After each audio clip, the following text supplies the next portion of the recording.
turning dreams into reality. In the lab with the formula and chemistry.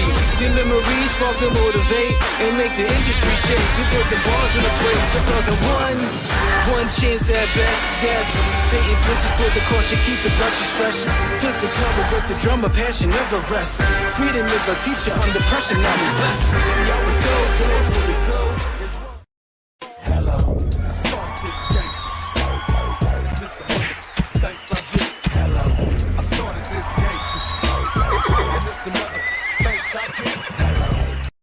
Well, hello everyone. Welcome to Comic Artist Pro Secrets. You're watching me, Ethan Van Sciver, 27-year veteran, infamous 27-year-old veteran, or 27-year veteran, not 27-year-old, much older than that, of the collapsed comic book industry, world's most charming and elegant, eloquent, and yet humble man. Great big Star Wars fan. Does this sound okay? It doesn't really sound that great to me. Does it sound weird to you guys? I don't even know. Hold on a second. Is my mic right? Is my mic right? No, it looks like it's right. It just sounds weird in my... Wait, I know why. This is why. There we go. Yeah. Got to turn it around the other way. Welcome, everybody. Great to see you. Great to see you guys. Your mic is wrong, says Rainbow. That's right. It was turned the wrong way. Watermelon Platypus says, I was trying to watch Mandy, but then this came on. Is Mandy on right now? I never get messages about who's on at what time. I just kind of go on the air when I feel like it. Danger Vanessa is here. She says, humble man. Sounds like an echo. I would like it if when I announced what I was, world's most charming, elegant, yet humble man. I wish there was an echo. I think that would only reinforce my humility. That would only let people know that I am all of these things. Let's see. Comic Artist Pro Secrets. Great stream with Nasser and Mike. Yeah, thank you very much. That was unexpected. Pete Wisdom says Nasser isn't coming. As you know, no plans for Nasser to be here tonight. People, I got to say, I had Nasser on yesterday, and people reacted violently to it. People were angry to have to see Nasser again on this show. I just figured, okay, let's just ease people into Nasser. You don't want to give people Nasser all at once. Just let them sort of develop, like an immunity to him. Let's see. What do we got here? Matt Cisco says, no notification. Bring me Ethan Van Sciver. Bring him to me now. Bring me Ethan and John. Bring them to me now.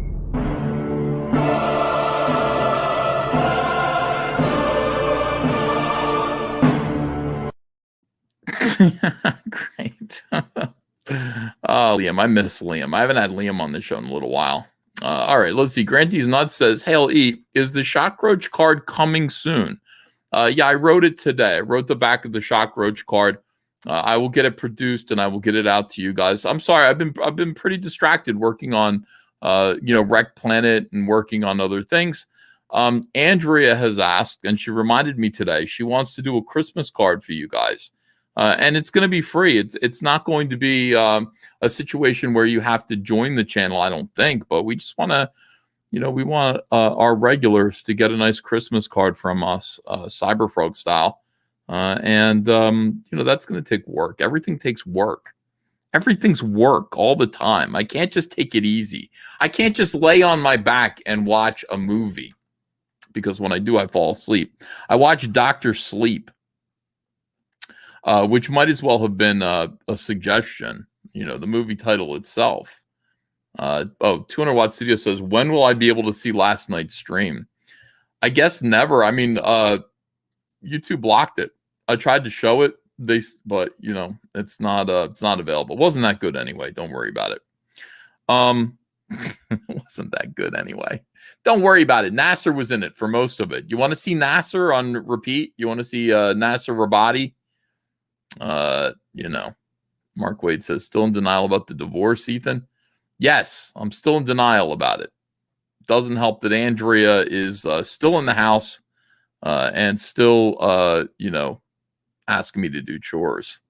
I watched Doctor Sleep, and I got to say something. I'm really I love The Shining. I'm watching all these movies about watching all these documentaries and YouTube videos saying that The Shining is about the Holocaust, saying that The Shining is about faking the moon landing, all this stuff about the Shining being about slaughtering American Indians.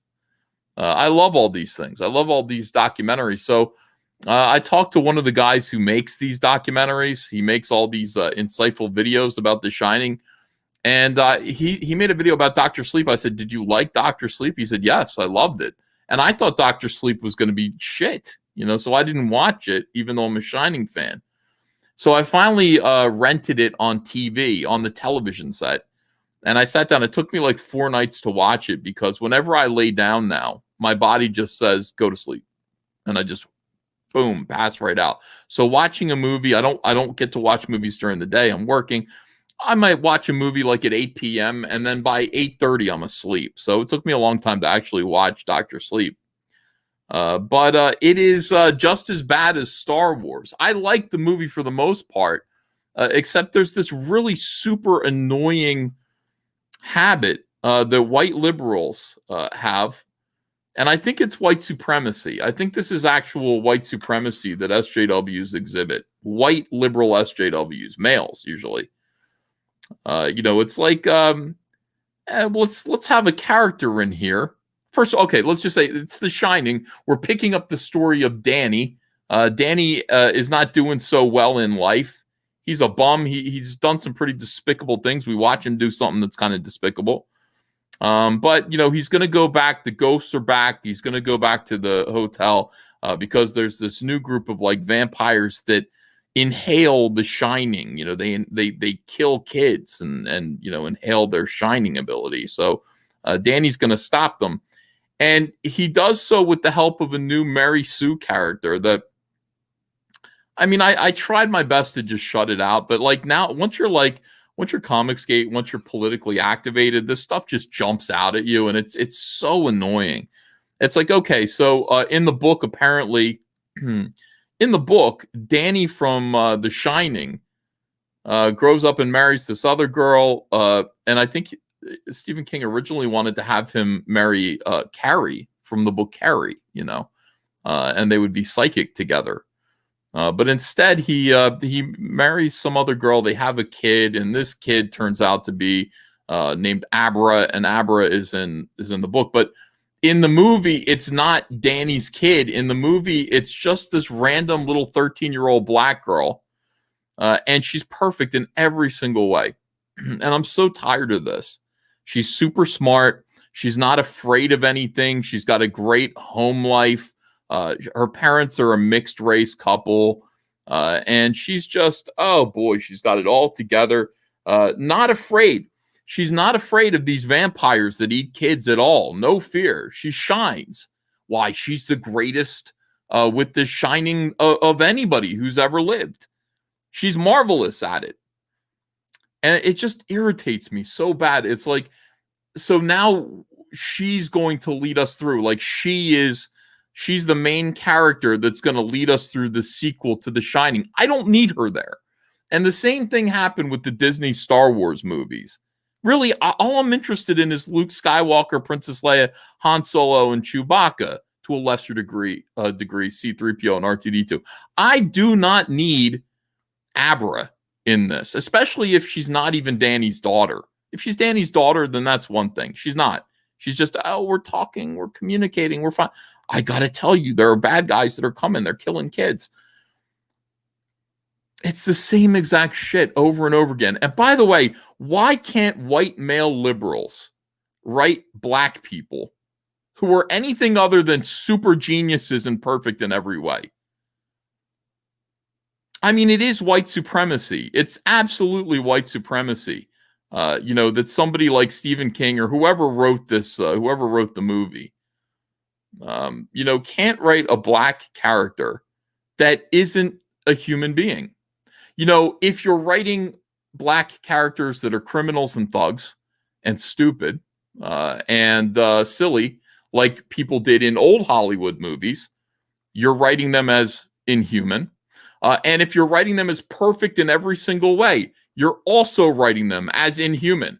Why can't these white SJW liberal males, these goody two, what they think they're doing everybody a favor? They think they're making up to the black community by writing all these black characters as absolutely perfect in every single way, and they're not. They're just displaying their fear. They're displaying a sense of these people are other than us. It's arrogance that they have the power to gift, African Americans their story. And the same thing happens in comics. You got these guys like Tony Isabella create a character called Black Lightning, and he's going, like, Tony, how about if you let black people tell you what it is that they want, what it is that they aspire to be? It's very peculiar that every character created by white liberals that is black is super intelligent. It's almost as if they're saying something. It's almost as if, they're saying something about black people that isn't nice.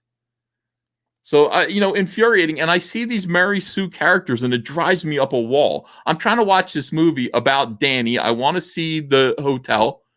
And it just seems like this Mary Sue thing is a distraction to me.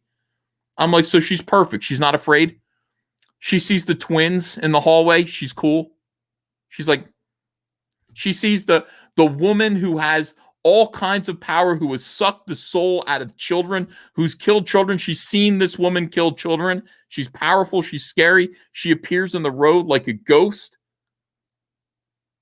By the way, her father was just murdered 20 minutes ago in front of her with a knife by one of these vampires. And she goes like this. She looks at her and goes, and walks right through her.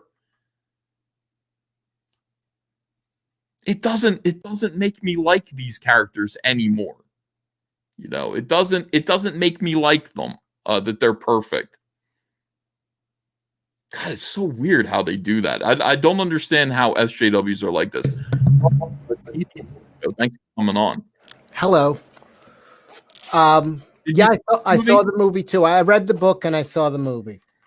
Now it's weird because I read The Shining as well, and to me the movie is superior to the book in The Shining, and then the book is superior to the movie with Dr. Sleep.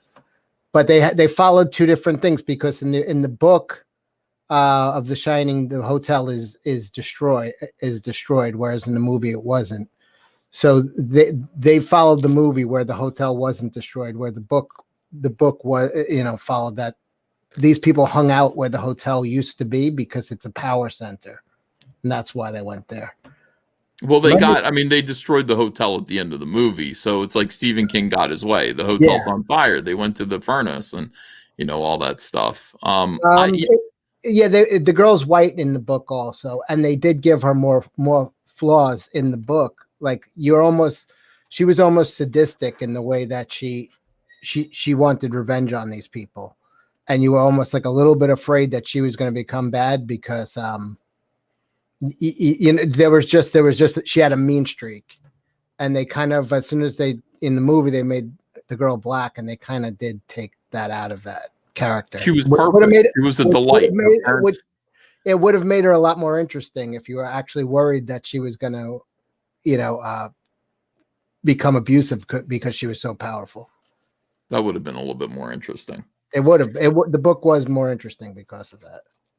I'm gonna listen to the book. I'm gonna get the audiobook and listen to it while I work. But the thing about it is I really enjoyed the movie because I like to see the set rebuilt. I thought that was amazing to see the hotel all rusted out, beat up, moldy. And everything was familiar. They paid close attention to details. Somebody made a video that was just like comparing the scenes side by side, and the fact that they recast all the roles and they did a pretty good job. You're never going to find a woman quite like Shelley Duvall anywhere. She did a good job, that woman, though. She captured, she got it. Exactly. It's hard to find. She's a real character in herself, sort of. But she did a good, and I actually really enjoyed the scene of Jack Torrance serving his son the drinks at the bar. That was actually an interesting scene. I would have loved to see them actually digitally reproduce Jack Nicholson, but the guy was pretty good. I mean, here's the thing. They treated it like, they were consistent throughout. They were like, here are characters that look like the original actors. And that guy did a very decent job. That was a spooky scene where Jack Nicholson becomes the bartender this time. He's part of the hotel. He's still in there. Right. He becomes one of the ghosts, basically. He's part of the hotel. Yeah, it was do you believe there's ghosts? Have you dropped that? Well, no.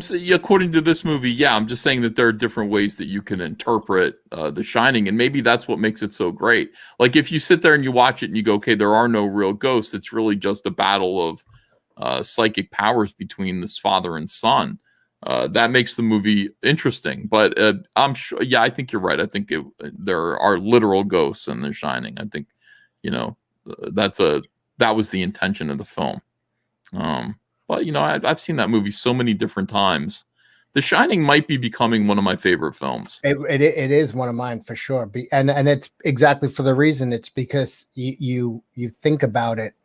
It's a movie you think about later on. It could be months, years since you've seen it, but you'll actually start to think about it. And that's what a great movie does. You recall it, you recollect, and you think about it.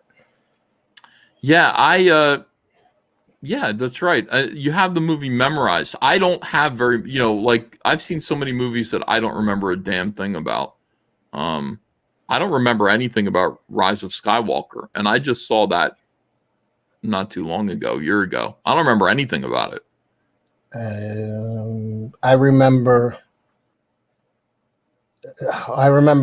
him shooting spaceships out of the sky with fucking lightning. Now you're reminding me, Cecil. Stop it. Stop bringing it all back. I don't want to hear about the Rise of Skywalker anymore. Welcome, teen sensation Billy Tucci. It's good to have you here. Gentlemen, welcome. Thank you for having me on. What is happening? Wait, are you a teen idol or a teen sensation? Teen sensation, Billy Tucci. Now, does that mean because you were a teen when you were, an artistic star, or because women adored you as a teen? You know what? I think they might have adored me as a teen, but I just took it from that thing you do. Remember Teen Sensation, The Wonders? Yes. Fastest ever, top 10 teen sensation. That's pretty much it. So yeah, I love that movie. Do you guys like that film, That Thing You Do, or no? I think I saw it once. I would like to see it again. Soundtrack is fantastic too. Yeah. Today was actually a good day. Tonight was an exciting night. It's the first time that me and Mike S. Miller had a conversation. Oh, great. We had a sit down. Cecil, did you watch this? Did you see this happen? The funny thing is, I sent you the thing, and then I got busy with something, and then I did catch a good part of it, but I was like, oh shit, he's actually on there.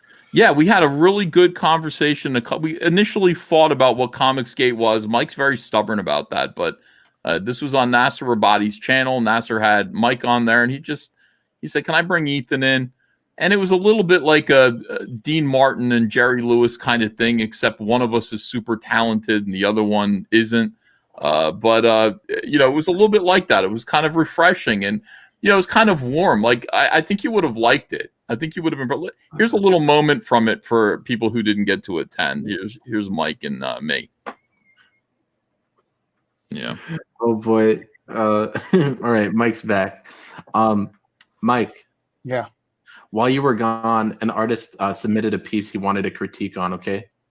Oh really? All right. So I want to see what you think about this. Okay. Sure. All right. Let me share my screen. All right. Let me know what you think. Hey, Mike. Hey, Mike. I saw it. Mike. His daughter cracked up. Showing this to my daughter. Yeah. Okay. So I mean, it was good. What do you think of that, Cecil? I thought it was funny. I did catch that part. That was the highlight of it. A lot of it was uncomfortable for me. For you, it was deeply uncomfortable for me. I mean, really, but look, we had a nice conversation in which I said, look, Mike, I don't want to hang on to negative feelings. I'm somebody, and welcome Adam Post. Yeah. Very excited about the Mike connection. Are you really? Well, yeah, I think it's very interesting. Mike follows me. I followed Mike. It happened today, so that's nice. All right. Yeah, I said I don't want to go into another year. I don't want to have another Christmas where I have negative feelings towards anyone except for Doug TeNapel.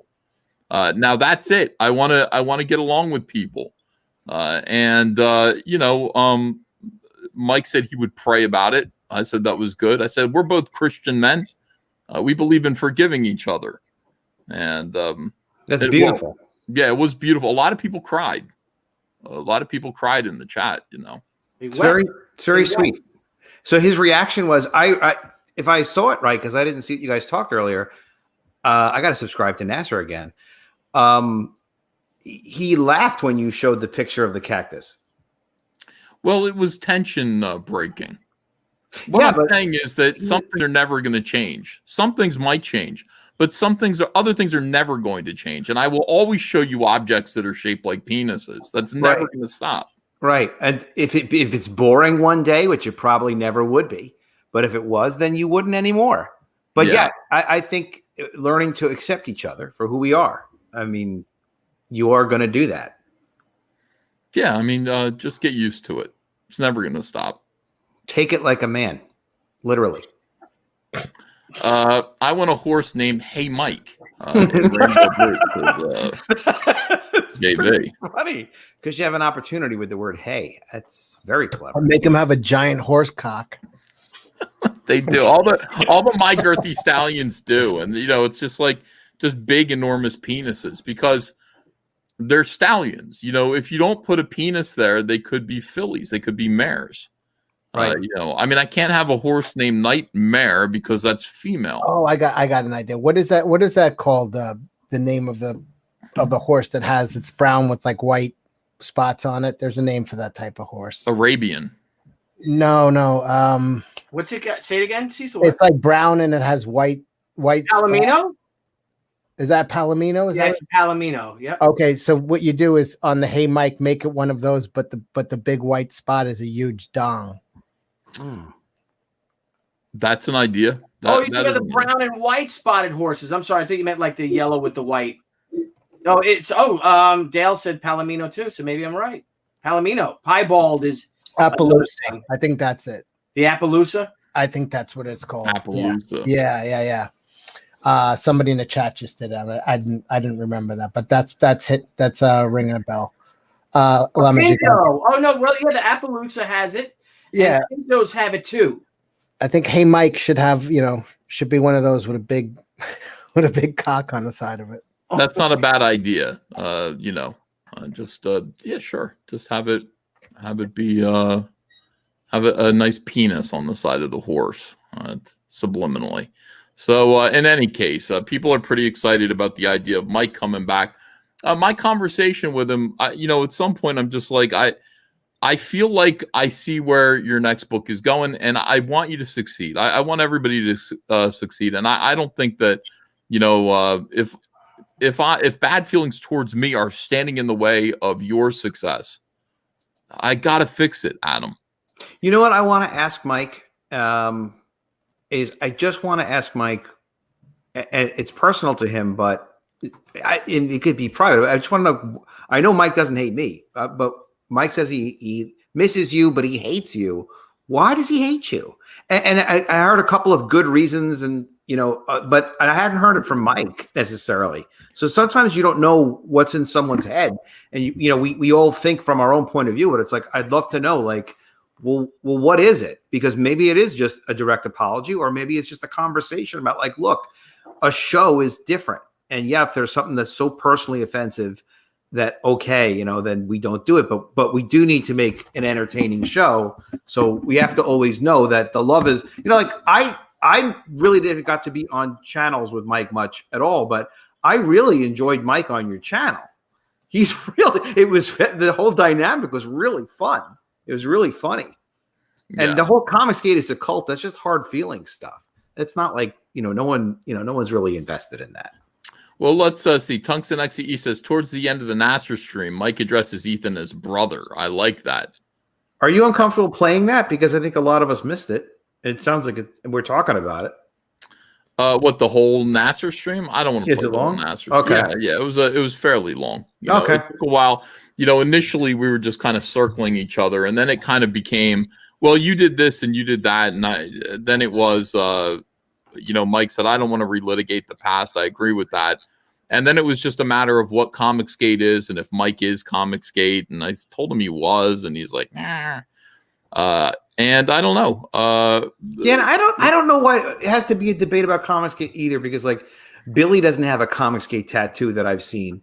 Well, he mentioned that. He said Billy isn't Comicsgate, and I said, well, he is, but he just doesn't label himself as such. And he said, yeah, exactly. And he said the same thing about your boy Zach and all this stuff. And I mean, it's just, it gets messy when you get into that. I mean, but that whole part is like, so what's the problem? So I love Billy. You know, everyone enjoys Billy. Everyone enjoys Peter Cimetti. They can have a company brand, or it doesn't matter if you say you're Comicsgate or not. But if we're talking about just being on your channel and associating with your friends and being able to go on Shane's channel, having fun with Dan Frega, we share ideas, we collaborate on projects. No one is saying like you have to, you know, wear this Comicsgate tattoo or not. Do it if you want. But just understand that no one of us, even you, Ethan, who is the most popular, try to claim I own the brand Comicsgate. You must comply with all my rules regards to Comicsgate. That's all. These act like adults, you know, and you have friends and there are people that are like-minded and you agree with them on a lot of things. And you could be, you know, I have friends that I consider nut jobs, you know, on the left, you know, and on the right too, Adam Post. Murderer, but no, and it's strange that some people, they act like little babies, and it drives me crazy. And you're friends with this person, like damn right I'm friends with this person. I've been friends with this person for a long time, and I like him. You know, so go fuck yourself. Sorry, and that's how I am. You know, I'm unabashedly, you know, where I stand on things, and I hope everyone sees that and knows that. You know. Yeah. And, you know, when you could say, you know, someone has a problem saying hi, you know, hello, Comicsgate. Come on, grow up. You know, my God, it's frustrating. It's infuriating. And, you know, my whole thing is to be the normal guy. I want to normalize things. Do you know what I mean? And, and my thing is that I hope to be kind to everyone, and I hope to be honest with everyone, and to be fair with everyone. And if they have a problem with it, then say it to my face, you know, and I'll tell you back. I talk to people online like I talk to them in person. So I think what Billy's trying to say is Comicsgate is in a group. It's like Antifa. It's an ideal. That's what I'm trying to say. Mostly. It is a group, though. The people who are on this show, it's a group, and it's a great group. It's a great group, a good group of guys. It's a great group of fans. It's you know, and you're here for the fans. Who the hell are we to tell someone I don't want you buying my book because you voted some way? Or you feel, grow up. Well, Mike said something interesting. Mike said, I don't want people to buy my book because of my sparkling personality, and I said they won't. Yeah. You know? And he said, I want people to buy it because they're reading my book. And Mike, you have to. Mike has my phone number. Mike, give me a call and let's talk about that stuff privately. I dealt with that when I was a kid because a lot of people, I you know, a lot of energy, young. I have my own publishing company, and a lot of people were, whatever. You get business based on your personality, and you want to separate your personality from what you can execute on your work. Because if people buy your stuff just because they like you or because you're funny, how do you have the discipline to actually be a talented, good artist or a good creative person? I don't. Yeah, well, you've got that. I don't either. But the point is, you never, it's not just for art. We can't separate the person from their work. They are together. If you're very silent and people don't talk to you, it just diminishes your personal contribution to the work. People have like such an affinity for Billy, you know, inside and outside of Comicsgate. Nobody has a bad thing to say, just about anywhere about Billy because of his demeanor. And there's no way to separate who you are and how you project yourself from what it is you're creating. You see a lot more of it on YouTube. So in any event, I don't want to take over the stream again, but Mike, contact me if you ever want to talk about it, because I went through that and I gave up a lot of opportunities because I wanted people to like my work and want to do business with me based on the strength of my work and not my personality. And I lost years for it. It was dumb. It was for me, it was kid stuff. For you, it may feel different, but you got to get past that. Ken Fu says, I don't like cats, but I bought Shane's book because of his personality. Boom. I mean, look. Me too. Me too. That's what it's all about. It doesn't really matter. You are trying to sell. Again, the hot dog salesman thing does come into play a little bit. We just want people to sell. I mean, the idea that you're going to stop people from buying your book, you don't want people to buy your book because you want to make sure they're going to read it. It's none of my business what people do with it. Yeah, exactly. And the funny thing is that all those guys that were saying that, those people that were saying that, were all working for corporations. But Shane, get in here. So don't buy my book. And they're like, wait a minute. Whoa. So here comes his bosses now from Marvel or DC. Like, wait, don't tell people not to buy your book.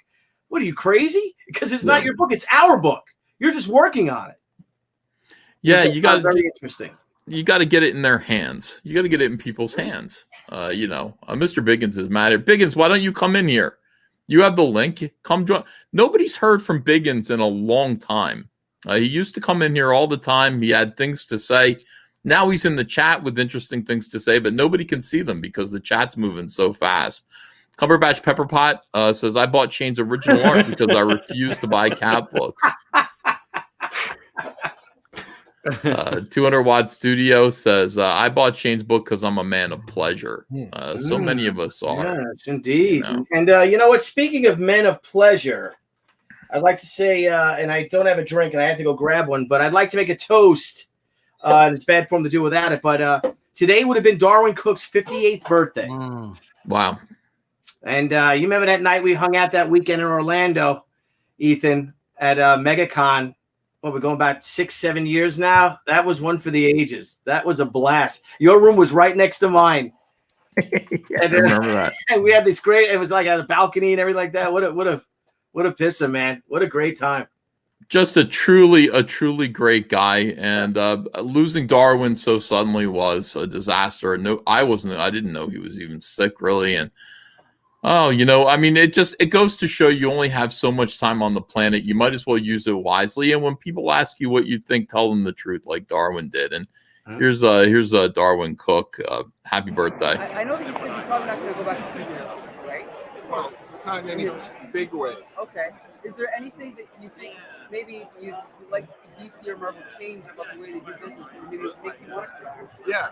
Yeah, I want them to stop catering to the perverted needs of 45-year-old men. I want to stop seeing Batman Black Canary. I don't want to hear Batman swearing. I don't want to see him feeding a boy rats. I don't want to see characters getting raped in the I don't want to see characters who've been straight for 60 years become lesbians overnight because the writer's too stupid or uncreative to come up with something decent. I want to see new characters for a new time. And when the industry of superhero comics realigns its sights to the young people it was meant for, I'll be there with both arms and feet. And he is. You can tell. He's here. He's here supporting cat books and frog books. He's here supporting she books. And I don't know if he's here to support Cash Grab, honestly. I got to say, you talk about when you said the cat books and Shane, that was so great. Those super chats or those comments about I put original art because I refuse to buy cat books. Yeah. Cumberbatch Pepperpot's a big supporter of original art. Brilliant. Yeah. I appreciate him a lot. Everybody does. Darwin Cook's great. We got in some weird trouble with Darwin Cook last year. Ridiculous. But, I think his words speak for themselves. And we go back there. I think he's talking a lot about, what's he referring to? Frank Miller there. Frank Miller's All-Star Batman series, which was perverted. It was weird. I only wonder what Darwin would say about Batman's penis hanging out in Batman Black Label. He wouldn't have been happy about that. We need Darwin right now. Let's see. Great Renzine says, the Great Renzine is Comicsgate. I did a cover for my pal Billy for Return of the Warrior. I'd be honored to do a cover for any Comicsgate. Hail. He did a cover for you? Yeah, he did a beautiful cover for us for our and I think his cover was on par with George Perez's cover actually in sales. Beautiful cover. Mike, the Great Renzini. And he's an amazing artist. I can't tell you anybody enough to use him. You could check out his work. If he super chats his contact info where he is, how to reach out to him. But he did a beautiful cover for it, a beautiful cover. And we're going to be using him again, of course, for more variants in the future. And he's just a great guy, all around great guy, hard worker. Yeah. And here's our campaign. We have a few hours left. And Ethan, if you scroll down, you'll see Mike's cover. I might have given a little too much art direction because I'm like, all right, this is what I want you to. Right there's Mike's cover. Right, this is Mike's cover? No. Keep scrolling. It's a beautiful face shot. It might be on the right.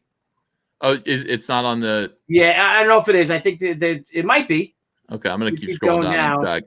I love the interior pages. They look great. I got my copies of this book. I can't wait to read it and give a review of it. I definitely will do that. All right, hold on. Let me go back up He's here. Up on the top to the right. There he is, right here. Yep. Beautiful, beautiful cover. Beautiful. You got to see the eyes are like piercing, emerald green eyes. And I'm psyched. We're ending this campaign tonight. Or tomorrow morning when I go to bed if I'm too tired to end it. But right now, Ethan, we're less than $2,000 away from $200,000. Wow, that's amazing. Shipping. So I want to thank everybody. I'm so excited to launch Haikyo, the next book, Thursday, exclusively on Indiegogo. We're going all Indiegogo. We had a great meeting with CrowdOx today, who was backer kit bought CrowdOx, if anyone knows that. And we're going for it. I can't wait. I'm psyched. The new book, I'm almost done. I will be done with all my pencils, Ethan, by the time we launch on Thursday. I don't know how you do it. Amazing. Absolutely amazing. Amazing. Well, I took a year to get this project done. That's why. So Shane Davis's Starlight Cats, by the way, is doing great. It's very close to beating Mike S. Miller's Lone Star. Lone Star 1, by the way. It's completely beaten Lone Star 3. But $70,709 for Shane Davis. And this is a 6-figure book. I know Shane isn't feeling that right now, but it is. It's going to make it to 100,000. And it could use your help if you haven't backed it yet. Calvin Wycliffe says, "Hey guys, my question is it still a good idea to pursue comics as an artist?" Hey Billy, it's me, Calvin. We met a long time ago at a Comic-Con, I think in Nashville. Well, good to see. Yeah, absolutely it is. But what I would do though, guys, is to produce your own comics. I mean, everyone here in this panel is a testament to that. Do your own books. Look at the mainstream. They are dying, the big two. They are actually, I feel like they are actively attempting suicide. Industry suicide. But what happens is that, the mainstream books are doing so horrible. The sales are in the tank. What's doing great, however, is books like us, is our books. Look at the man at the top of the screen right here, whose show we're on right now.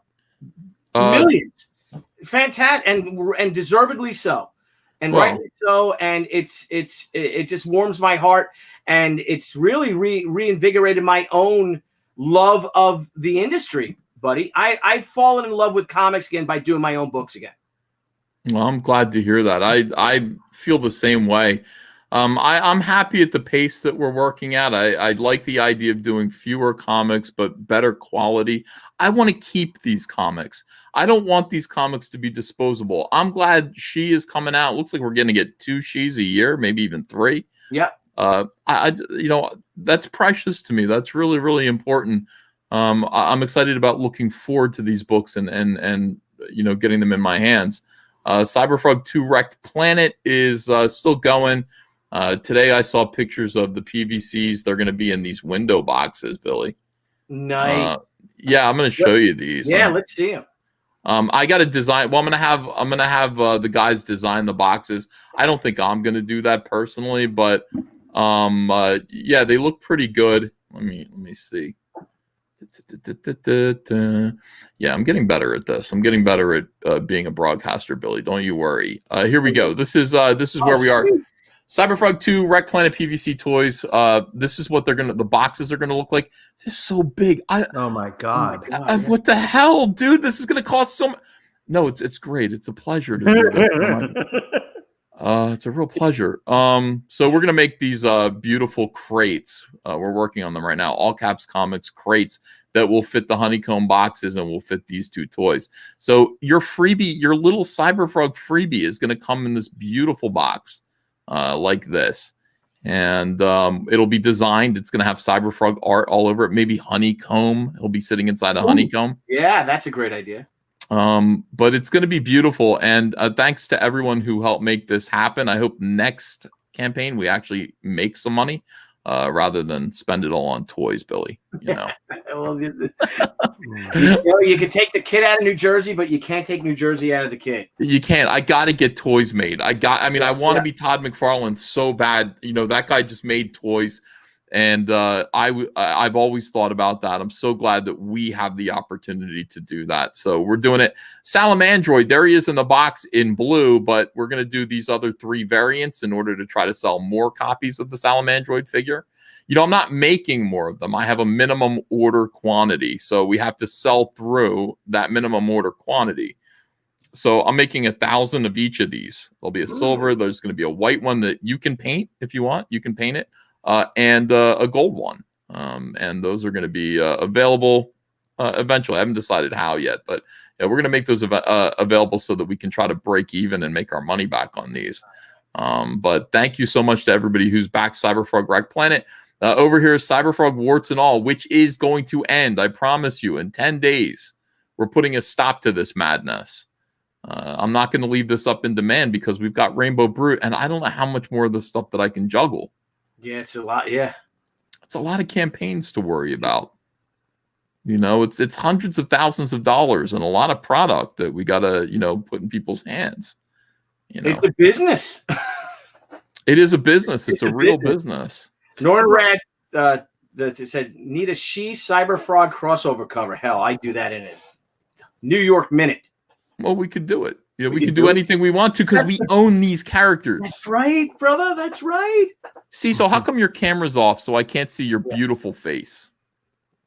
I don't have my mask. Oh. Do you have a mask near you? Let me see. Probably. Yeah, so someone's, that Todd, someone has brought your toys and your campaign to Todd's attention. McFarlane. Maybe. You know that he's aware of it, and he's looking at it. He's like, ooh. I have no hope for any of that. I don't expect to ever work with anyone. I think that SJWs have done a perfect job of utterly destroying my name and making me radioactive and dangerous to work with. Infamous. Yeah. And I got to say, thanks. Yeah. It's actually pretty good. Yeah, I wasn't talking about you guys collaborating. I'm just saying he's being aware on you on All Caps Comics toys. He offered me a job in 2010. I was supposed to draw Spawn, but I said no thanks. But I just wanted to take the meeting with you because you're an idol of mine. I don't have too many people in comics that I'm in awe of. Like Dan Fraggett is in awe of artists. He has, he likes these guys a lot, and there's only one for me. Todd McFarlane is Elvis. He's just phenomenal. Lord Rich Speck says it's starting to get really cold in New York. It would be great to have my Cyberfrog hoodie to stay warm in for these winter months. Well, Lord Rich Speck, we're trying to get them together. We're looking at around January. So you'll have them for some of the winter anyway. Black Tiger 001 says, will you keep the clothes going in other campaigns? Yeah, what I'm going to do is, no, I'm not going to. I'm going to put them on eBay. So they'll be part of our eBay store, and you can just get them instantly. But I want to have them in-house. There's a minimum order quantity on those, too, so we're going to order the minimums, except for the baseball caps, which sold really, really well. I'm going to order more than minimum of the baseball caps, and you'll be able to get some of those. What the fuck about John Malin? I haven't seen John Malin today. I talk about admiring other artists, maybe. Yeah, I'm in all of John Malin. Sure. How can you not? Sure. Yeah, now I feel bad. Anthony Figueroa says, great job, Paisan. Listen to Billy and make your own mark. Industry committing suicide, but has given birth to the independent creator. Billy was a big inspiration for me to do my book, God's Hand. Oh, cool. That's nice. Thank you so much, Anthony.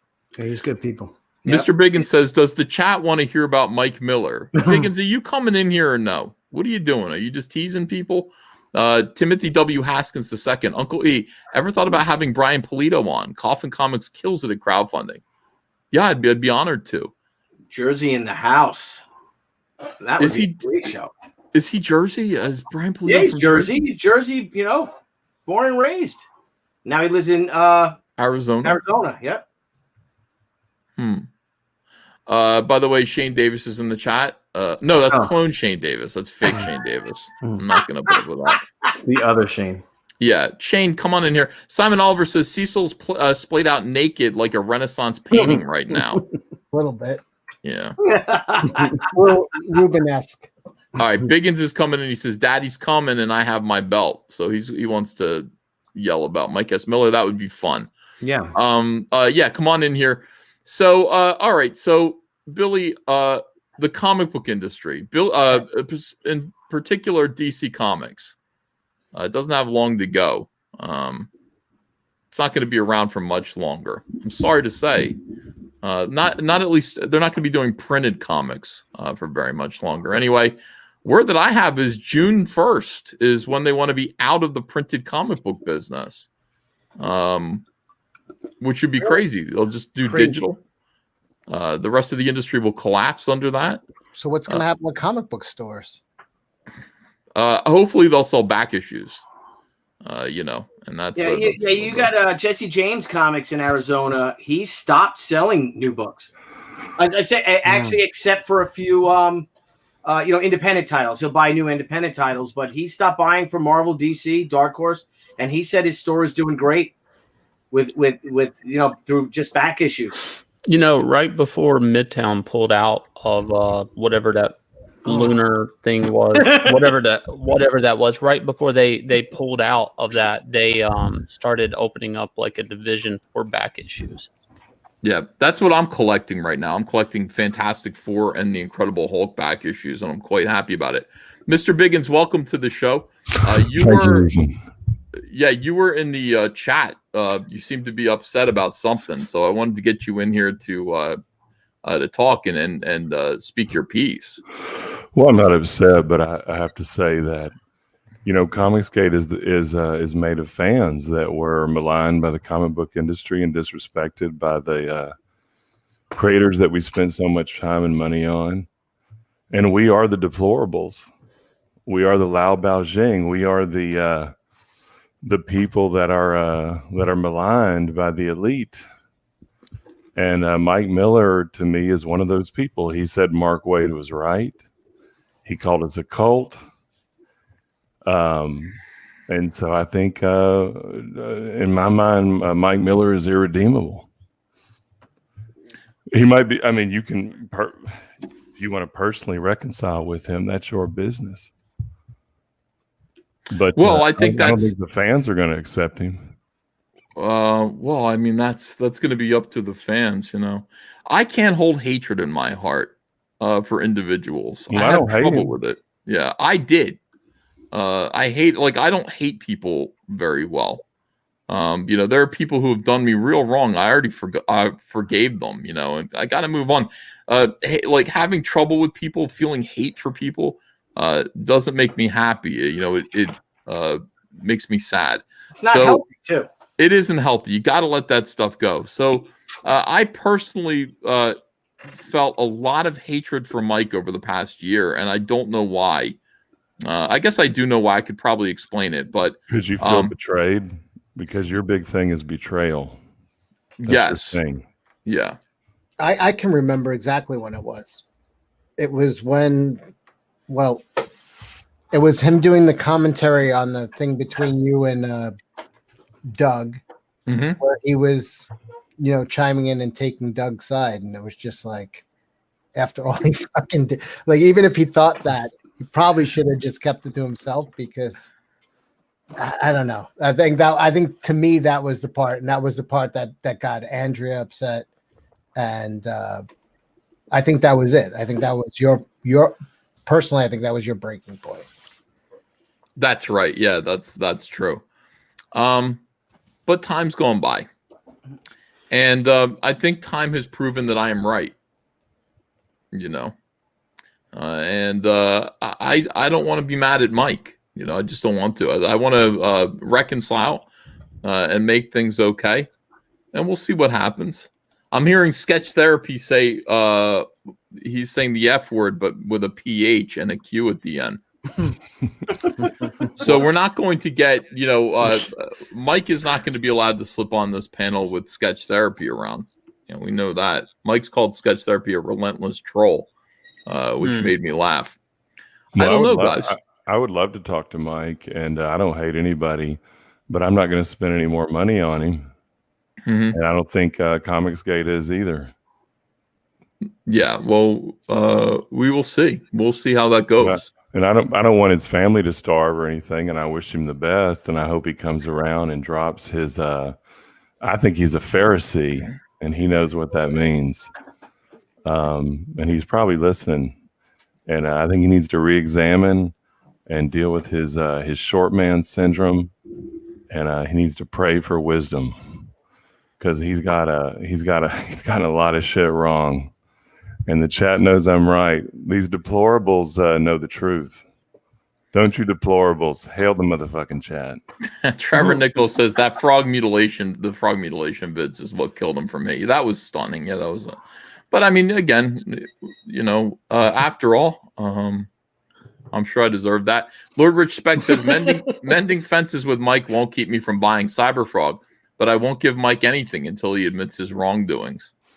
Well, I mean, I hope you wouldn't blame me for not wanting to carry around a grudge, In any case, the chat is 1,000% on board with my assessment of Mike Miller. Hail Biggins, they're all saying. All right, let's look at the chat and we'll see how that stands. Headrock says truth. Yes, hail, get him. Everybody money spend on Starlight Cats, says Superfly Ghost. Biggins is right. Let me see. 100% Biggins. Hail Biggins. Hail Biggins. Hail Biggins. Mike deserves forgiveness as the same as the rest of us. Hail Biggins. We're all in the same basket. No second chance for Smiller. Mike will not like that Pharisee comment. I approve. You want to explain the Pharisee comment? Sure. The Pharisees were the guys that Jesus always made fun of and fucked with nonstop. And they were the guys that sort of went for the letter of the law and judged the deplorables. They were the guys that judged the deplorables back then. And Jesus hung out with the deplorables and and save them and help them. And we can't forgive Mike Miller. I mean, God gives forgiveness, not people. He just doesn't respond. I'm not saying I want the guy to harm. I don't want harm to come to him. I'm just saying I'm not going to support him. If Mike apologizes to Andrea and pays Eden, then okay, says 200 Watt Studio. So 200 Watt Studio has conditions on that. Yeah, I don't know. I just don't feel that harshly about anyone anymore. Eddie Winkler says, hello, Mr. Biggins. Sovereign Wolf launches Saturday. Check it out if you can. Cecil, thanks again for not sending those books. Have a great night, all. So. I sent them. Sean Tillman. Sean, I hope you're feeling better. Sean has COVID right now. He's, Uncle E, forgiveness is the right thing. However, that doesn't mean you bring a snake into your bosom and trust it not to bite. Mr. Biggins is right. Yeah, Mike actually said something really horrible tonight. Really, really bad, And I mean, I know it's not true. Mike said, you're not the best artist in Comicsgate to me. God. Wow. And I was like, what? What? Like that. And I checked to say, I was like, you're joking, right? And he's like, no. He's like, I could teach you a few things.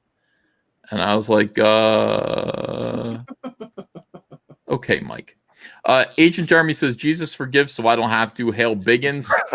Hail Agent Jeremy. Christopher Gorey says, good sir, infamous cartoon lady Nanny Lynn is still going, calls herself Ghost Lady now, and does a stream called Tales from the Other Side, pure gold. Yeah, that woman is a spook, and we should probably do some more looking at her later on. Just Another Brick Life says, Billy, your campaign used to have a Spidey 300 cover? Yeah. We should still have one, I think, on there. We have a Spidey 300 cover. Yeah, there's a homage. The Spidey 300 homage cover is on the campaign for sure. It's one of the pledge levels. That's a book that got me back into comics, man. You know, Spidey 300. Yeah, because I don't know if Ethan, if you went through this, or Shane, you know, when we were kids, you know, up until what, like fifth grade, maybe fourth, fifth grade, fifth, sixth grade, all kids kind of draw the same. Remember, Ethan, we've had this conversation before. Mm-hmm. And then all of a sudden something happens, whether we love it more, we have a different eye, we start to get better, you know, far better. Come junior high, so I started getting a lot better at art, and the better I got, the more I was pushed away from comics because I love them so much. But I'm looking at Joe Kubert books, John Byrne, you know, Dave Stevens with The Rocketeer. Yeah.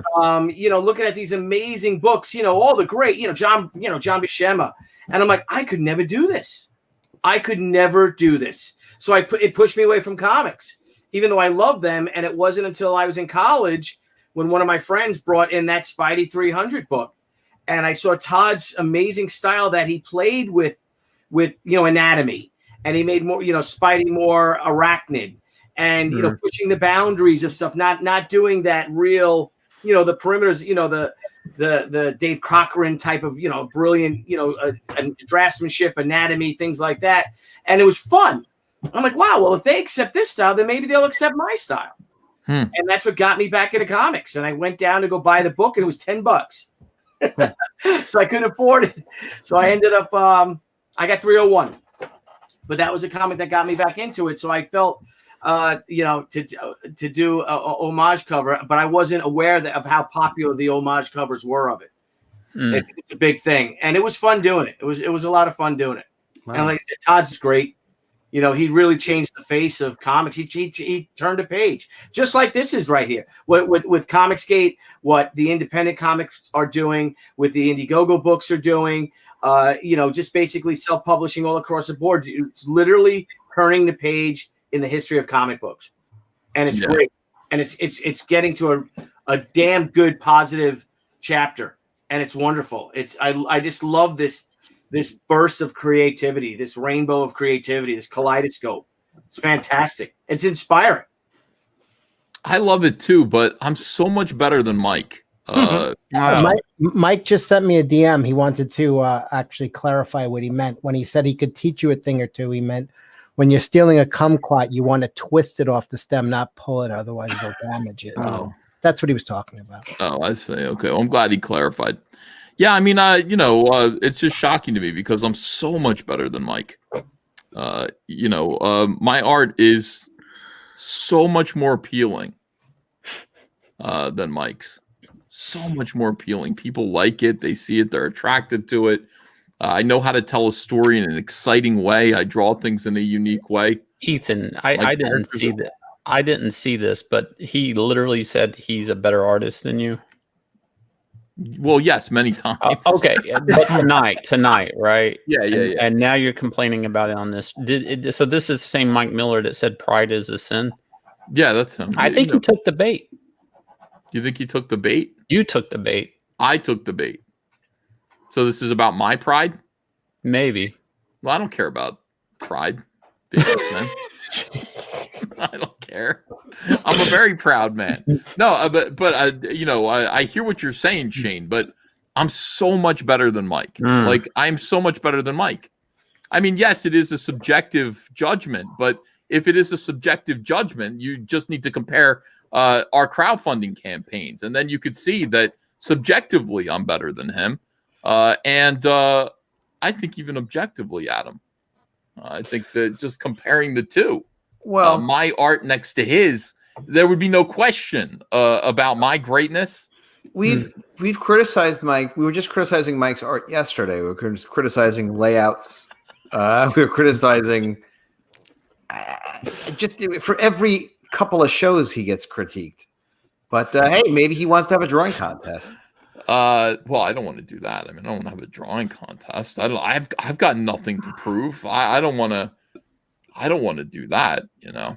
I think with Mike, I think he's just mischievous. And that's why I really do want to talk to him a bit. So I think he's never coming on. And here's the thing, Mr. Why would Biggins, he come on? Why would he be on with you on a show with I listen Master?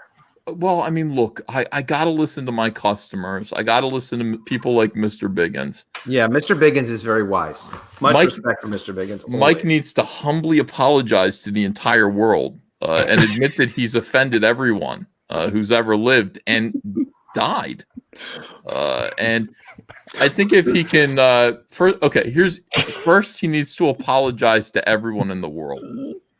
And if he can do that, and I think he can, because now, what would he apologize for specifically? I just think it doesn't even need to be specific, you know, just if you apologize in general. Well, Nasser did it. Didn't Nasser do it? Yeah. Adam, he's disrespected the fans in many ways, and the chat can outline all those for you. Oh yeah, I'm not saying he didn't do anything. I'm just creating the scope of work here to say like, I apologize for this.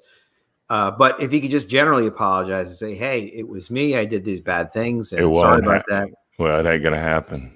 I will. The only thing I can contribute to this is as soon as you talked to him tonight on Nasser's channel, he unblocked me from Twitter. So that's the only thing I have to add to this. Why would he have blocked you? One thing that I wasn't said, just me. It was Yanzi too. Me and Yanzi both. He blocked both of us. Because I went to go back his book and I'm like, where's the link? And I went to look him up on Twitter and it's like, I'm blocked. And I'm like, Yanzi, can you find it? And she was blocked. But the second you talked to him tonight, he unblocked both of us. why does he block people that are like, well, I might be unblocked by Mike. That would be interesting. So here's what he needs to do. I mean, basically, I think if he would just apologize to the entire world and make a small donation. Okay. Where should he make a small donation to? He should back Starlight Cats, obviously. Yeah, back my book, Mike. Yeah. Could, they have those like toys for tots. Yeah, toys for tots. Toys for tots. You know what? I changed my mind. I don't want Mike to give any money. I want him to apologize to the entire world, and then he must. Mike is a charity. That's why I said no. He needs to bend the knee. No, that's the main thing. Bend the knee and kiss the ring. I think that's step 2, Mr. Biggins. Bend the knee and kiss the ring. Well, you just have to respect the fans, and they'll buy your book. I bought his first book. I have my little Lone Star dog tag right here hanging on my microphone to remind me of people that we support that end up not respecting the fans. And I haven't thrown it into a fire or anything, but do you feel like he didn't respect the fans, or do you think it was just me? Do you think he disrespected No, the fans? I think you got. I think you. Well, here is a little. I think you did not hold him accountable for not respecting the fans, and your issue with him is personal because you tried to help him and he betrayed you like a cur dog. Cur dog. All right, let me see here. We got a couple of super chats. Mark C says Mike can't spot his blacks ink, and having seen his work, has never seen Wallace Wood's 22 panels. I'm constantly surprised how little he knows about comic book history and the art lessons within. Wow. $10. People are sending me $10 super chats. I really appreciate it. This is great. Agent Jeremy says, so they insult us, Nasser, Mike, and so on and so forth. Leave, find out they can't make any money, come back, want to get money from us. Who do you think we are, EVS cucks? Hell, Agent Jeremy. I don't think stand up for Comicsgate. That's a good deplorable right there. Well, I mean, I don't think the fans are cucks. I don't think that at all. Not at all. Let's see. He implied we're all stupid, constantly dummy. I think he kind of did do that. I think so. He's got a long road back with the fans, Ethan. Mm. Yeah. Being in this environment, like being on YouTube, being live, actually directly interacting with fans, having people kind of know you and watch your every freaking move, it is difficult. I'm not making excuses for Mike, but it is an adjustment. Like for me, I was really nervous first coming on your channel. It is a whole different dynamic, and there's a whole level of like, you got to just be real if you're going to be entertaining. And it just takes some getting used to. And maybe Mike didn't allow for enough of that. Too defensive about some things. I don't know. You just but you also had so much fun with him. You kept highlighting everything that was really funny about him. And you made him into a really entertaining character. I know, but I think that Mr. Biggins is right about a lot of things. And I think he's right here as well. I do think he's right. Respect Mr. Biggins and respect these fans, respect the customers, because after all, it's the long road.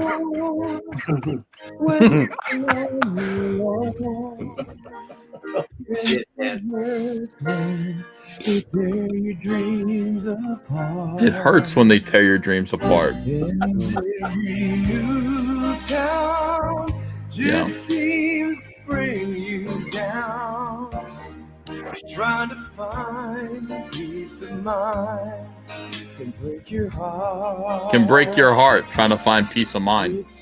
Trust me, I know. It's a long, lonely road back. Yeah.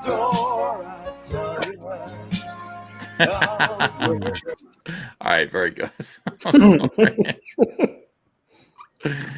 I don't know why I do this, Billy. Why do I do this to people? I don't know. I don't know. Torture, self-loathing. It's just what's on your mind. Fear. Fear and self-loathing. Junior Ruiz says Mike's art is good safety brochure art. It is. It's a cautionary tale. So remember when Vinny made that gay Lone Star character with the dildo nunchucks or something like that? Vinny T? I haven't seen Vinny T in forever. I don't know where he is. I haven't heard from Vinny T either. He's around here. Michael T, High Desert Comics, says Mike barely knows the names of any of his 12 fans. See, that's a problem. You should have those memorized. I know the names of my fans. Sketch Therapy used to be one of them. Now he's mad at me. Christian Nomad says Mike needs to mimic Billy and just be fun and lovable. How hard is it? Oh, yeah. Be like Tucci. Be the way of Tucci. Yeah, but you know what? It's not easy to be Billy Tucci. It's not easy being me. It's not easy being a teen sensation, I got to tell you. Here we have another question from Patrick Thomas Parnell. Biggins, how do you feel about Nasser, though? Well, I don't feel a thing, but what I would say is you're like Nasser's parents. So what I would say about Nasser's a kid. We all know that. We all respected his balls to come up against old CB Fatty Sushi Boy, and I think that I don't know, and I would have to ask the chat. Did Nasser ever disrespect his fans or comic book fans or talk shit about Comicsgate? I don't think he did he? He had some customer service issues with people, and he was a bit spicy about it. I think he was obnoxious to some customers, and I think he rectified that. But I just remember seeing it on Twitter, and I think I reached out to him, and we didn't really even know each other. And I think I was just like, this is a misunderstanding. Don't go fighting. It was like fighting over shipping or something like that. Not even shipping date, but like amount or something. All right, here's the by the way, Camara, you don't get to do this. I'm sorry. That's Tevin of Nine's job. That's Shimmer. I call him Shimmer. You are not the judge. You know what I love about Nasser is it's been like years in the making to get you and Mike on a stream. You two are going at it, and all of a sudden he's like, "Here's my artist, Vic," just to fucking break. I'm like, fucking dummy. I know. He has his judgment is equally as bad as Mike's for sure, but poor judgment does not, exclude you. But I'm not seeing any from the chat any sort of examples of a lot of fan disrespect or calling people deplorables or all that. So I don't know. I mean, he's kind of a goofy kid, and he has a lot to learn about the world. I don't hate him. I don't hate anybody, but a lot of people are. I think when creators have interpersonal disagreements and grudges and fights, I don't. That doesn't bother me. I kind of like that stuff. So that happens in corporate comics even more than in Comicsgate, as I always say. It's just hidden. In Comicsgate, it's all up front when creators have fights, which is cool. Is it cool? I mean, it's people know. I think it's everything. awesome. I think it's fun, entertaining, and it's great. It makes for great television. So I love it. But I don't get involved. If y'all want to fight, y'all can fight all the time. But just don't disrespect the fans. Dark Gift Comics Presents says, go sign the email list for Hunting Alice Book 1, a psychological supernatural thriller akin to X-Files meets Silence of the Lambs, and get a free trading card from Peter Gilmore only on Indiegogo. Yes, Cecil and I were about to take Nasser to Vegas and get some mud on his turtle. Remember that, Cecil? Oh, Cecil, you don't have to do that. Mr. Biggins doesn't have to pressure you into making love to Nasser. It was Keep your chastity. You want me to make love to Nasser? Wasn't that the deal? I can't quite remember the details. Take him to Vegas and have a pro do it. I'm not getting my hand dirty or my helmet dirty. Frosty Biggins says, riddle me this. The 8 of us go back and forth. Why not? Wait, the 8 of us go forth, not back, to protect our king from a foe's attack. What are we? This is a riddle. The 8 of us go forth, not back. Well, you're pawns. On chess, right? I mean, that's pretty easy. Yeah. Let's see. People are asking where Zach is. Have you seen Zach lately, Mr. Biggins? I haven't seen him in a bit. I think he's we're never allowed to disclose his location, but he's about and he's doing his thing and he's working on his books and he's in good health and taking care of business. Yeah. I spoke to him. He really likes the videos I'm doing. He took time to pay me a compliment. And he said, I've watched your new DC videos twice each. He's like, I like them that much.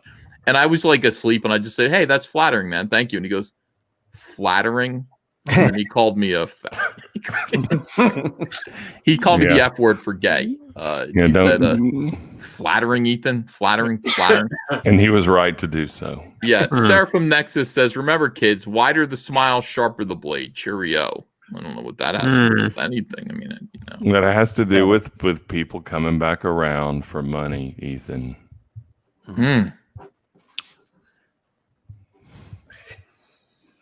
They're coming for that Jack.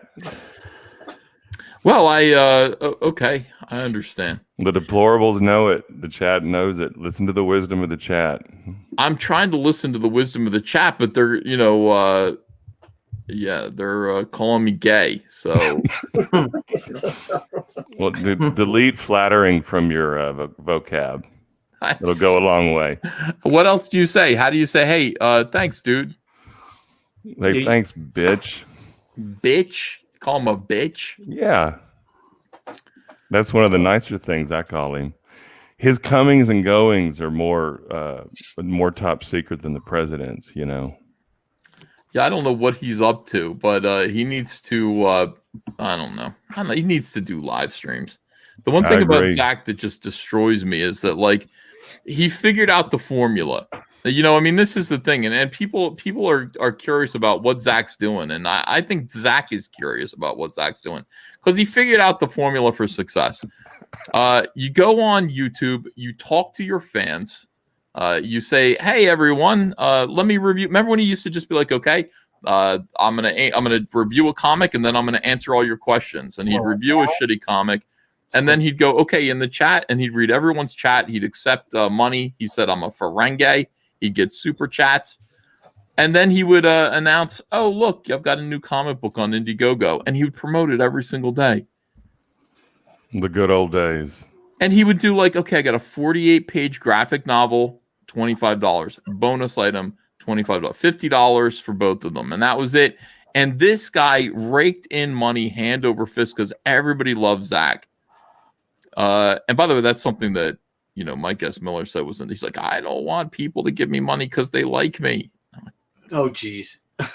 Yeah, that's a very inexperienced business person. With no offense to Mike, it's something you have to get over when you're in business. You never get separated from your product, never, right? Mr. Biggins is very experienced in business. Is that not correct? Like and your product are attached. That's his Phariseeism and his kind of bullshit fake purity that just kills him. But you know what, Mr. Biggins, again, a lot of experience in life.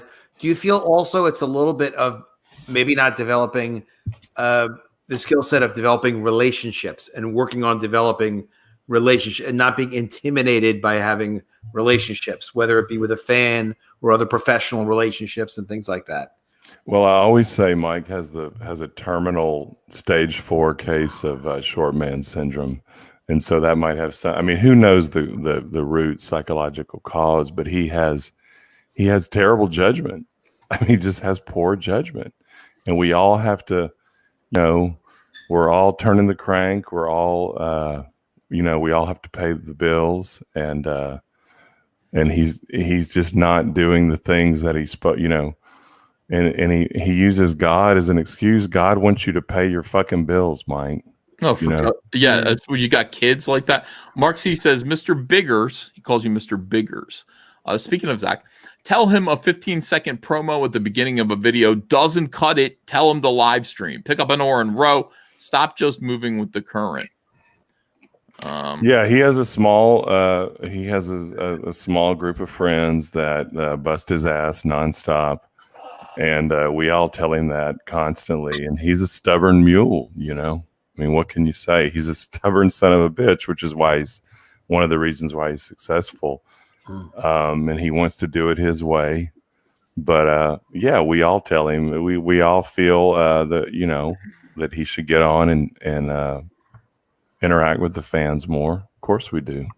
Well, I will say this though. His video today killed me. Utterly killed me. I'm going back. I'm watching his videos. I got bored. He's doing all these reviews lately. But you want to know how bad things are at Marvel. Your boy Zach just nails it. When he talks about Marvel Comics, he gets it. This video is called Giggity Soy Boys Need to Turn the Most Fearsome Killer in the Marvel Universe into a Wimpy Joke. And this is absolutely unreal. This is infuriating. Who's this character? We all know this is Taskmaster. Now, what do you think of when you think Taskmaster? I mean, he's so right. I mean, do you remember reading? I remember reading these comics in the 3rd grade, the 4th grade, the 5th grade, and you were always scared of this character. He was scary. The Avengers were scared of him. I mean, and they've just cucked him out. They've pussed him out. They've soyed him out, and it's just a disaster. This is horrendous. Is that Bullseye in the back putting? Yeah, they're helping golfers. These rich golfers have hired Bullseye and Taskmaster. A fucking murderer for hire. Wait, he's playing golf in the background, Bullseye? Apparently, yeah. This is absolutely infuriating. Like, you think about it, like, okay, so this is the final boss in a Captain America video game. He's the ultimate badass. He's scary. What was Taskmaster's power, though? Was it like mimicking? Yeah, but basically people would pay him to teach them how to fight or something. Didn't he outsource his abilities? Basically bad guys went to him to learn how to defeat someone. Cecil, can you send Shane Davis some comic books to read? No, I know this. It's just I'm trying to remember exactly, was he a mutant? Where he's just a master fighter. He was the best fighter and a fearsome killer and somebody that you don't want to fuck with. And look at him here. This outfit is the award-winning best Skull costume 3 years running. I beat out the Red Skull. The Red Skull. Imagine. I'm gonna fucking kill these people. And that is the threat.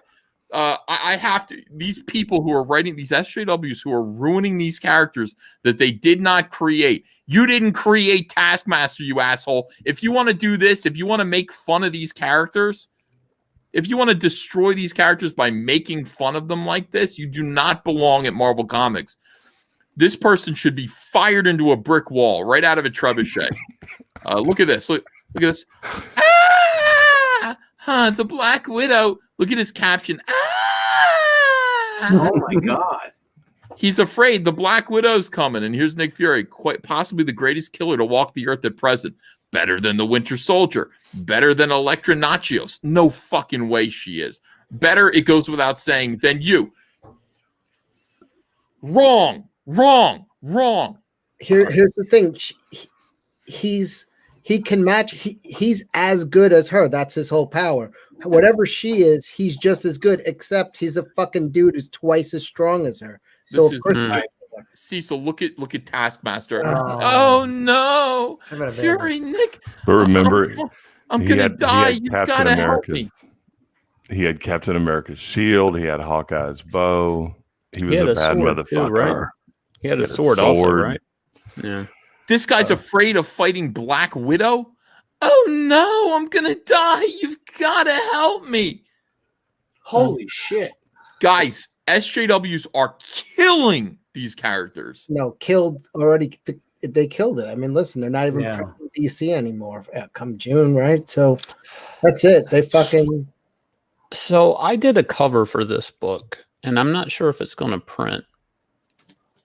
Oh, and I did not this issue 3. I don't know what the book is. It was just they were like, "Hey, do you want to do this cover?" And I'm like, "Sure." It got pushed back, and then it took Marvel 6 months to pay me.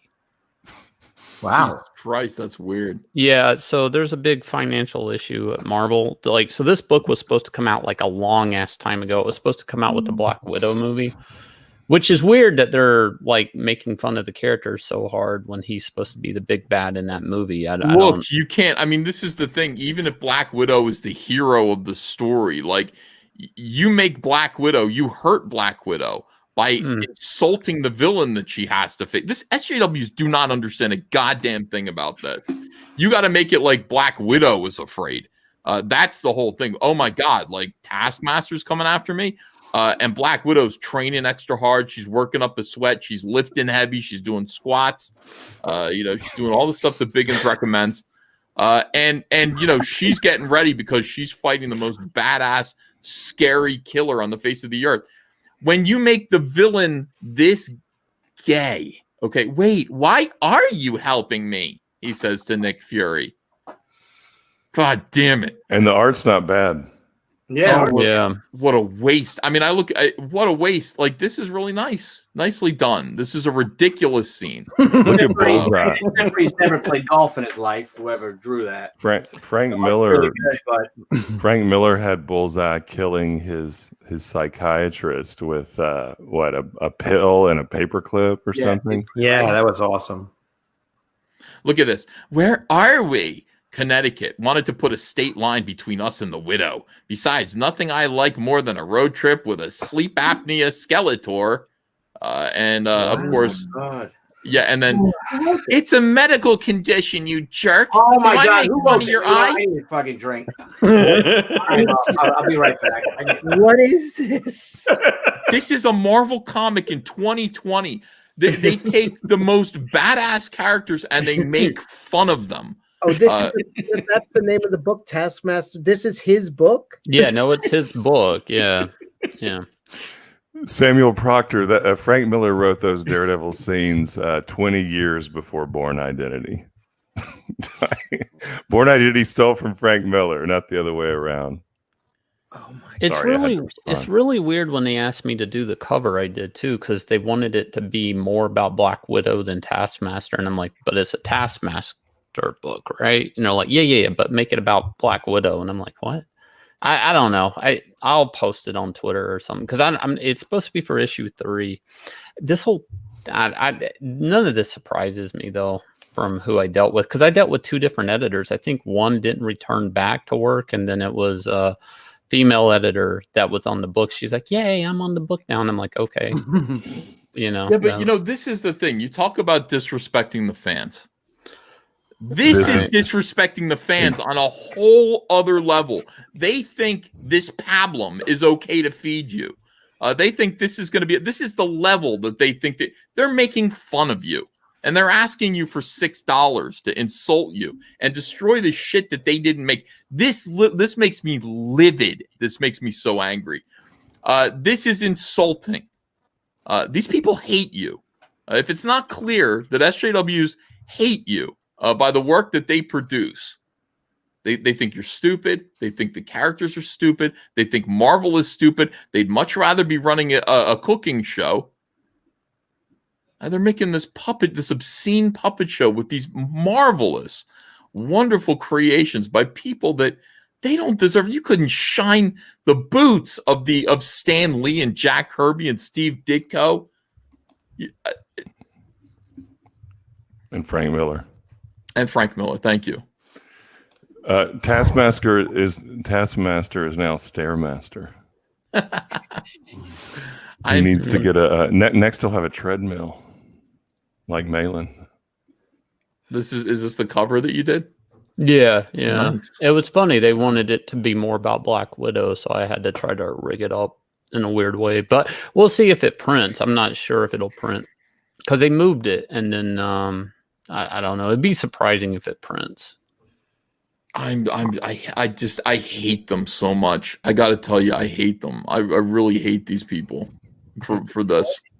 Shane, let's get that waist to ass ratio a little lower, please. Oh, all right. Come on now. It's Believe it or not, I actually like the booty. Yeah, I know. They actually wanted me to increase the waistline a little bit. You don't have to rub it in. They made you. Are you joking? Please. No, I believe I'm not. it at this point. No, I'm not. They thought they thought her boobs were too big, so instead of increasing erasing her boobs, I just kind of puffed up her midsection a little bit. People are trying to buy that cover off you. All right. Samuel Proctor says, anyone else miss Zach's Marvel Before SJW's videos? Yeah, kind of. I do now. I didn't when they were coming out. I didn't appreciate them. It's just depressing. I'm in shock by that, really, honestly. I mean, how dare they? How dare they? I know it seems small, but I mean, how dare they fucking do that to these characters? How dare they destroy them and insult people? These people should not be doing comics. And when we say that,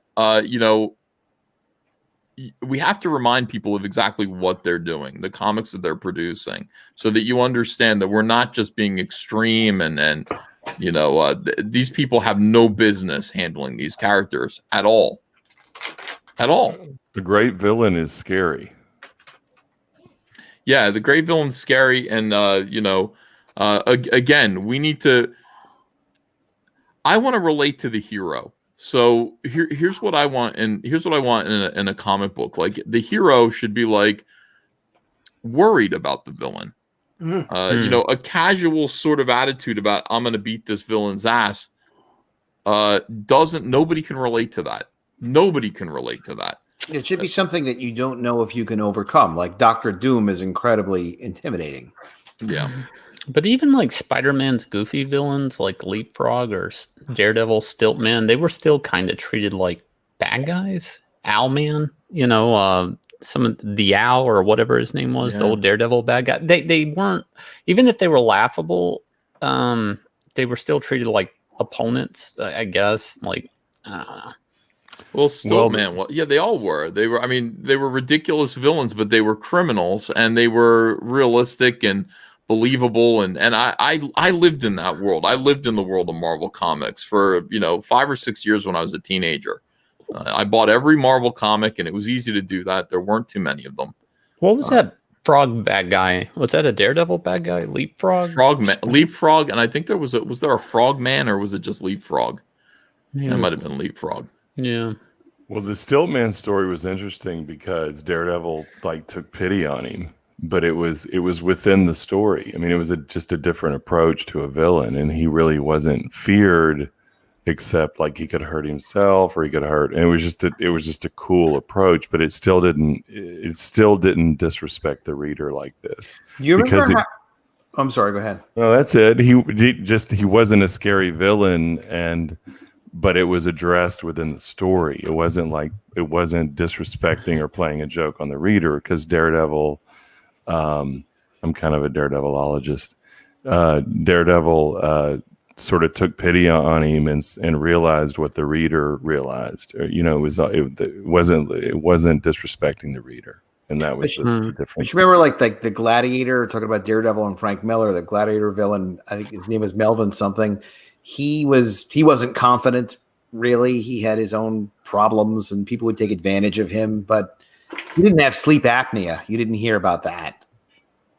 Right. Melvin Potts was a similar type of villain, and Frank Miller did go back to that trope a few times in his Daredevil run, but it was addressed correctly, where he created sympathy for this villain, like here's this criminal, and it created this interesting. He's legitimately flawed. And you weren't really scared of the villain. It was more a thing of how can I deal with it, kind of like Bizarro. Like, how can I deal with this guy without, I don't need to humiliate him or hurt him or make him pay in some way. He's not evil. He's misguided. And it was done extremely well, 50% evil. But most comic book villains are scary and powerful and crafty and interesting, like Doctor Doom and Taskmaster and Bullseye, and these are murderers. These are sociopaths. And they're powerful and they're bad motherfuckers. And that's how comic book villains should be. That's how the Vespis are. It's a scary, evil villain, or sociopathic at least.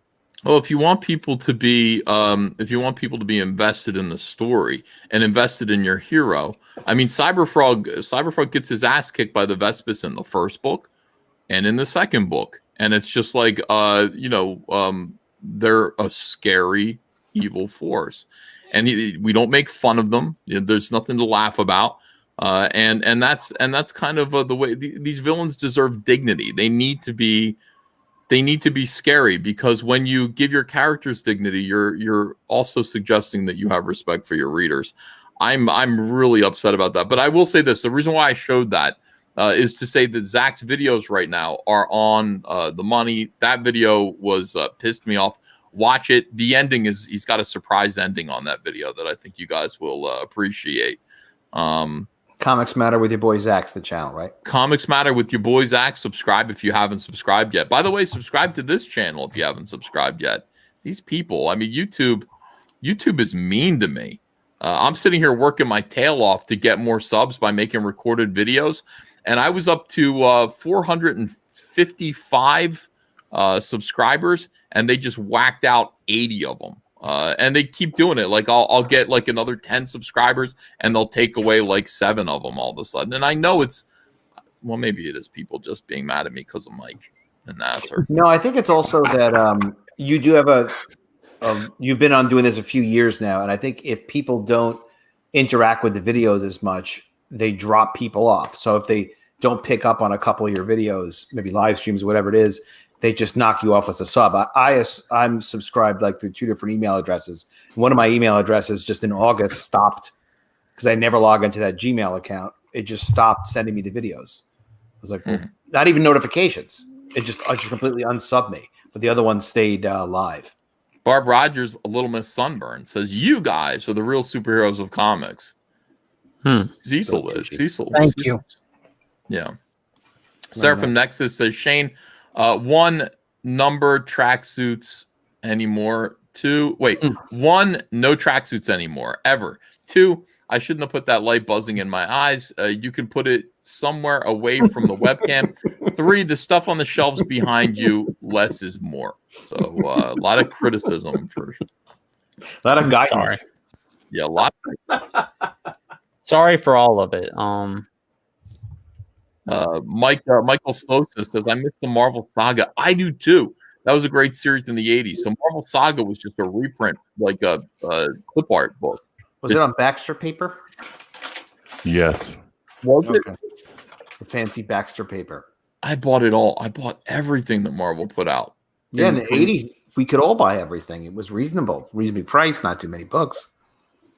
There's we're going back to that. I promise you. DC Comics is going to go back to that. If this prediction of complete and utter doom for June 1st of 2021 doesn't come true, DC is still going to whittle their line down so that it's manageable and everybody can buy everything. They should be quality books too. By the way, this I lost it already. Hold on a second here. Let me find it real quick. Here it is. Saying goodbye to DC Comics staffers last week. These Bleeding Cool articles about the DC Comics bloodbath kill me. Bleeding Cool's reported repeatedly on what departing members of DC Comics dubbed a bloodbath, the forced redundancies of a number of senior staffers both 3 months ago and new set this past week. Bleeding Cool has compiled the most comprehensive list of the departing staffers. The ones from 3 months ago had their final week this week. So goodbye, Andy Corey. Goodbye. Goodbye, Andy Corey. Goodbye. It wasn't a. They're not being killed. This was a suicide. If you have a guy, Andy Corey, in charge of Vertigo, and does such a, I mean, there couldn't have been a more disastrous fucking rollout than what happened with Vertigo. And for him not to be fired on the spot, for them to wait this fucking long to let that guy go, means they were just they were already suicidal. They could give a shit. They didn't Did he hire Zoe Quinn, but they didn't? Yes. Yeah. Jesus Christ. I mean, they put out like 6 issues of her book. It was a disaster. This guy has balls on him. And what's funny is I read this article and it's so like everyone is scared right now. And it's just like Andy Corey posted the following last Friday, and many creators and staffers responded. Bleeding Cool selects a number of those, as well as responses and reactions to and from other departing staffers. So this is saying goodbye to DC Comics staffers. Andy Corey with a red pen, DC note. And people respond, and it's always like the fear of these creators. Because are they really going to miss Andy Corey? What Andy Corey represented was a chance to pay my bills. Maybe if I kiss his ass, he'll hire me and I can. All right. So Frank Thierry, so sorry to see it, dude. Guess we'll never get to do that Suicide Squad story. See, I mean, it's like we had something as irons in the fire. Cully Hamner, best of luck to you, man. I got to be honest. I don't think comics is done with you yet. Oof, I hope so. I hope so too. But I got to say, I think that he's going to get hired somewhere else. Yeah. Look at Heather Antos. I don't want to. Just spite. Just spite. Declan Shalvey, for what it's worth, you did some really great work, man. And some horrible work. Amazing books exist that wouldn't have existed without you. And that's clear to anyone who's been paying attention. Onward. What are you talking? He killed Vertigo. What are you talking about, Declan? Declan, he killed Vertigo. Declan, he hired rapists and sexual abusers. Think about how popular Vertigo was. You got all the Sandman titles, the Preacher. I mean, things that have been turned in, Constantine, stuff that's turned 100 bullets. 100 bullets. All these amazing things that have been turned into movies and have had other life. And then he comes in and just shits the bed. And they did it out of spite. He just brought in all these spite hires of fucking Robbie Rodriguez and get the fuck out of here. I gave them a gift and they blew it off. They never even responded to my pitch. I'm gonna do it next year. 2022. Then I can't wait to friggin' destroy them with it while they're gone. Huge. Get them. Brilliant. My wife thinks it's the best thing I've ever. Oh wow! My wife is my most ardent critic and my greatest supporter, but she's tough. If I write something or I come up with something, she's like, "That sucks.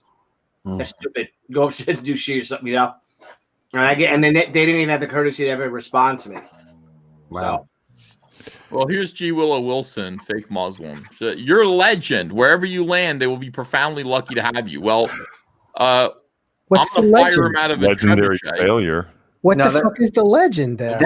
That's a copy and paste statement. She saves that for all her friends that get fired or whatever. You can say that to everybody. You're a legend. You're going to be great wherever you land. Well, I'm going to fire him out of a trebuchet. I want to know where he's going to land. Hopefully it's on a train track and a train's on its way. Wow. Stetson Gold for 50 pounds. Says, because it's been a while, big guy. Well done with the success of Cyberfrog. I still have my signed first edition with reflective cover. Excellent. Well, thank you, Nice. Sets in Gold. That's very kind of you. So everybody's panicking. I really feel like, everybody's saying goodbye because they're afraid right now. Are they going to do they're going to do digital? You've heard June 1st, no more periodicals, but will they do graphic novels? Or just when they print the digital, that's the idea. I think is they're going to go digital and then collect the digital into a print edition. As crazy as that sounds, that is what Jim Lee said they were going to do in a Hollywood Reporter article. He said, we're going to be focused on digital, and then whatever is the most successful in digital, we'll do in print. But he didn't say we're going to stop periodicals. But if they're going to ignore comic stores, because comic stores are all, broken and dying, and they have no other place to sell periodicals, it does kind of make sense. If they have nothing to do with the format, then why would they do that format? And why would they do digital at all? Maybe they think they're going to get some money from it. Who knows? But do we give a shit? We don't. I mean, are they going to put good people on these books and make good comics? No, I mean, they're not going to do it. It's not going to happen. I don't give a shit what they do. Fuck them. Yeah, they're really burning the place down because they had that Marie Jarvin's editor-in-chief now. I didn't realize her temporary editor-in-chief they threw out. Yeah. They were working with another a woman named, I think her name was Michelle Wells. Yeah, and she was in charge of the YA, right? The YA. They don't want to do that anymore. It's like whatever. Let's get rid of her. You said that maybe they were returnable. Yeah, that's something that Larry's Comics said in the chat, which I thought was a pretty good theory. You put all those books out there, they're going to be returnable, and maybe they got them all back. He says that those books are returnable every 3 months, every quarter. So it was 3 months, and they probably got a bunch of returns. And the YA books, he means? Yeah. Well, everything outside the direct market generally is returnable unless they sell it at a big discount. Like Scholastic, I know, will buy non-returnable to resell other publishers' work at a massive discount. Yeah. Right. But otherwise, returnable. Yeah. I don't know. Well, they had a bad formula for the YA stuff anyways, because beyond all of it being kind of like trash and whatever, I bring you the ocean, whatever, they didn't have they didn't have the mechanism Scholastic has. Like they didn't have a book fair or anything. They actually threw all that stuff out into the like they do every trade. Okay.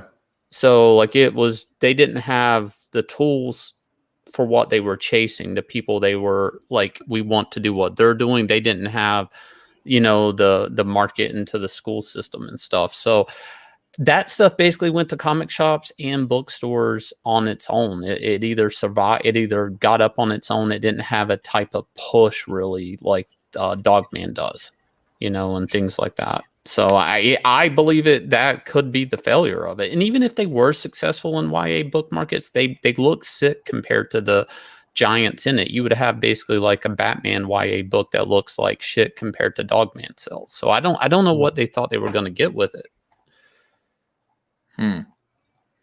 Yeah, I just I think they thought that it was the format. Like if it's format over content, maybe that'll fool some people and look at that. But people know what DC Comics are. They I don't think they really, I don't know, Gotham High. This is goofy ideas. Honestly, with stuff like that, just